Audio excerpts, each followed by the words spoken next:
29वां सर्ग। विश्वामित्र जी का श्री राम जी से सिद्धाश्रम का पूर्व वृत्तांत बताना और उन दोनों भाइयों के साथ अपने आश्रम पर पहुंचकर पूजित होना। अपरिमित प्रभावशाली भगवान श्री राम का वचन सुनकर महातेजस्वी विश्वामित्र जी ने उनके प्रश्न का उत्तर देना आरंभ किया। महाभाऊ श्री राम, पूर्व काल में यहाँ देव वंदित भगवान विष्णु ने बहुत वर्षों एवं 100 युगों तक तपस्या के लिए निवास किया था। उन्होंने यहाँ बहुत बड़ी तपस्या की थी। यह स्थान महात्मा वामन का है।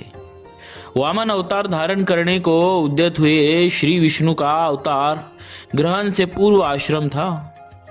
इसकी सिद्धाश्रम के नाम से प्रसिद्धि थी, क्योंकि यहाँ महातपस्वी विष्णु को सिद्धि प्राप्त हुई थी। जब वे तपस्या करते थे उसी समय विरोचन कुमार राजा बलि ने इंद्र और मरुदगणों सहित समस्त देवताओं को पराजित करके उनका राज्य अपने अधिकार में कर लिया था। वे तीनों लोकों में विख्यात हो गए थे। उन महाबली महान असुर राज ने एक यज्ञ का आयोजन किया। उधर बलि यज्ञ में लगे हुए थे, इधर अग्नि आदि देवता स्वयं इस आश्रम में पधार कर भगवान विष्णु से बोले, हे सर्वव्यापी परमेश्वर, विरोचन कुमार बलि एक उत्तम यज्ञ का अनुष्ठान कर रहे हैं। उनका वह यज्ञ संबंधी नियम पूर्ण होने से पहले ही हमें अपना कार्य सिद्ध कर लेना चाहिए। इस समय जो भी याचक इधर उधर से आकर उनके यहाँ याचना के लिए उपस्थित होते हैं, वे गौ, भूमि और स्वर्ण आदि संपत्तियों में से जिस वस्तु को भी लेना चाहते हैं, उनको वे सारी वस्तुएं राजा बलि यथावत रूप से अर्पित करते हैं। अतः विष्णु, आप देवताओं के हित के लिए अपनी योग माया का आश्रय ले वामन रूप धारण करके उस यज्ञ में जाइए और हमारा उत्तम कल्याण साधन कीजिए। श्री राम, इसी समय अग्नि के समान तेजस्वी महर्षि कश्यप धर्मपत्नी अदिति के साथ अपने तेज से प्रकाशित होते हुए वहां आए। वे 1 सहस्त्र दिव्य वर्षों तक चालू रहने वाले महान व्रत को अदिति देवी के साथ ही समाप्त करके आए थे। उन्होंने वरदायक भगवान मधुसूदन की इस प्रकार स्तुति की, भगवान, आप तपोमय है, तपस्या की राशि है, तप आपका स्वरूप है, आप ज्ञान स्वरूप है। मैं भली भांति तपस्या करके उसके प्रभाव से आप पुरुषोत्तम का दर्शन कर रहा हूँ। प्रभु, मैं इस सारे जगत को आपके शरीर में स्थित देखता हूँ। आप अनादि है।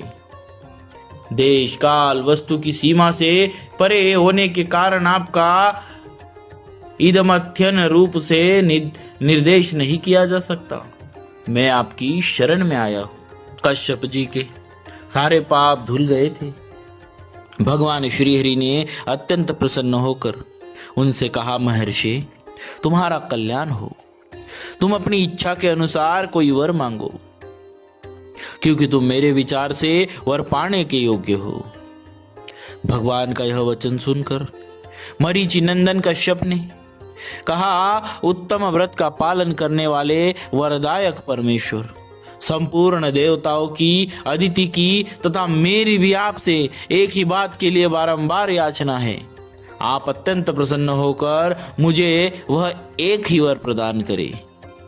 भगवान, निष्पाप नारायण देव, आप मेरे और अदिति के पुत्र हो जाए। असुर सुदन, आप इंद्र के छोटे भाई हो और शोक से पीड़ित हुए इन देवताओं की सहायता करें। देवेश्वर भगवान, आपकी कृपा से यह स्थान सिद्धाश्रम के नाम से विख्यात होगा। अब आपका तप रूप कार्य सिद्ध हो गया है। यथा यहाँ से उठिए। तदनंतर महातेजस्वी भगवान विष्णु अदिति देवी के गर्भ से प्रकट हुए और वामन रूप धारण करके विरोचन कुमार बलि के पास गए। संपूर्ण लोकों के हित में तत्पर रहने वाले भगवान विष्णु बलि के अधिकार से त्रिलोकी का राज्य ले लेना चाहते थे।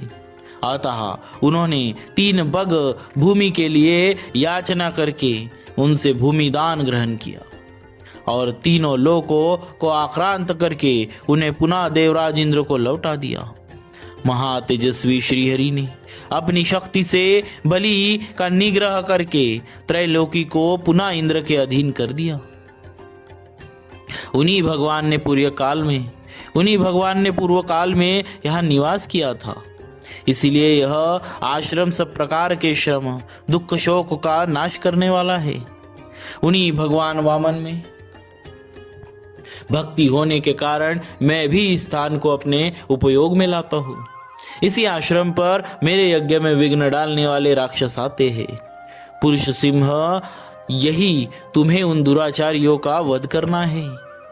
श्री राम, अब हम लोग उस परम उत्तम सिद्धाश्रम में पहुंच रहे हैं। तात, वह आश्रम जैसे मेरा है वैसे ही तुम्हारा भी है।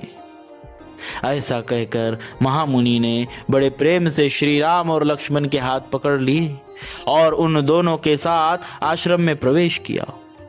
उस समय पूर्ववसु नामक 2 नक्षत्रों के बीच में स्थित तुषार रहित चंद्रमा की भांति उनकी शोभा हुई। विश्वामित्र जी को आया देख सिद्धाश्रम में रहने वाले सभी तपस्वी उछलते कूदते हुए सहसा उनके पास आए और सबने मिलकर उन बुद्धिमान विश्वामित्र जी की यथोचित पूजा की।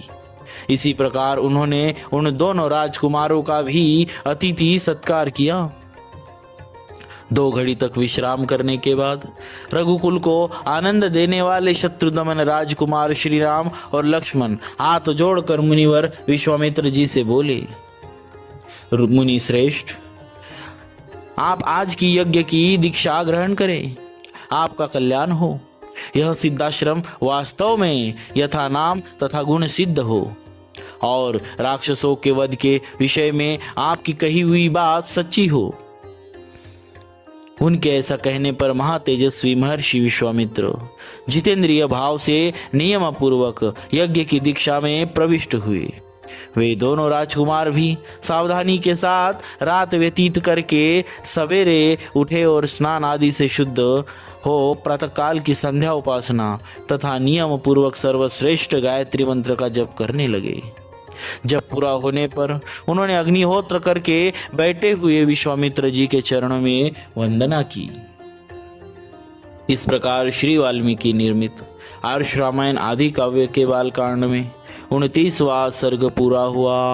बोलिए श्री सीताराम जी महाराज की जय। भक्तवत्सल भगवान की